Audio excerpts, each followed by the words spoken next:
Good evening, Chairman Dowdy, Presiding Officer Crum. I'm Jim Manning, and I'm here on behalf of Penny Friends, so I get 5 minutes. Again, my name is James S. Manning, and I reside at 4531 Briarfield Road. That's in Forest Acres, 29206.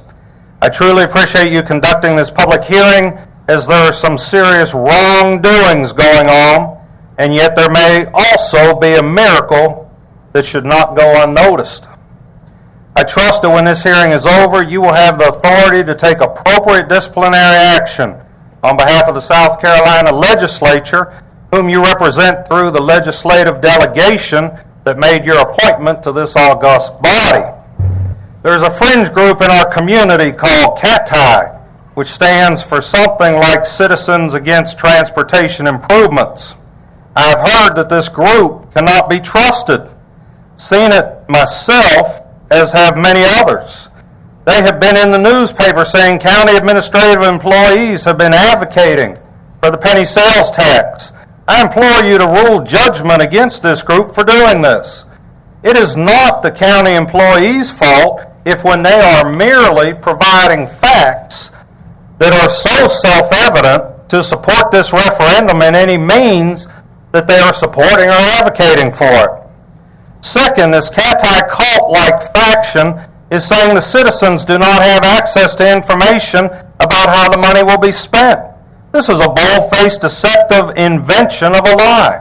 The website http://www.richlandonline.com/transportationpenny/index.asp has been an available resource for months.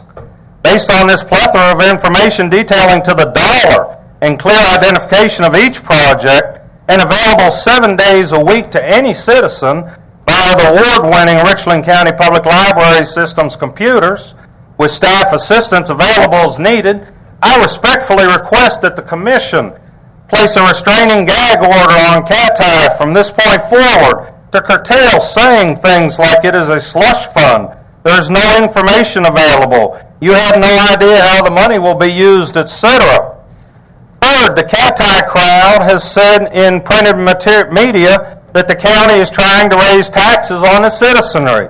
Another lie which shows this cast of characters cannot be trusted and should be sanctioned by your commission. The mere fact that you are holding this hearing is evidence that it is a ballot referendum for the people to decide, not an elected governing body decision made on behalf of the people. Fourth, the CATI says this is not the time to vote on this issue. But this is a ballot referendum, which means it has to be voted on in an election scheduled by your commission. As I understand it, you have scheduled an election for November 2nd, 2010, so this would have to be the time to do it. Yet another mendacity by this Citizens Against Transportation Infrastructure Consortium. Now, for the potential miracle as an unexpected consequence to this ballot initiative, for which I would be most pleased. Several of the operatives in this splinter group have been historically associated with those who desire to grow the gap between the haves and the have-nots. But their propaganda specifies their concern that this particular tax would hurt the poor people, and they say they are quite concerned about this. On the surface, this appears to be a miracle in that they will now begin to give unselfishly to and for the poor, advocate for and pay for things like ensuring that all people have access to medical care, AIDS patients get their medication, the homeless are fed and housed, etc. Or this may be just another self-serving fabrication of this untrustworthy cluster bunch has decided to embrace. So in conclusion, I beg you to take appropriate action against these that spread untruths to scare people to be swayed to their self-serving way of delusional thinking. In the name of justice, this abhorrent behavior must be stopped. They must not be allowed to run amok anymore. I implore you to do something about them for the sanity of our society. Take the power invested in you and save our society from such mongering by this discreditable association. Thank you very much. Thank you, Councilman. Do you want to leave us your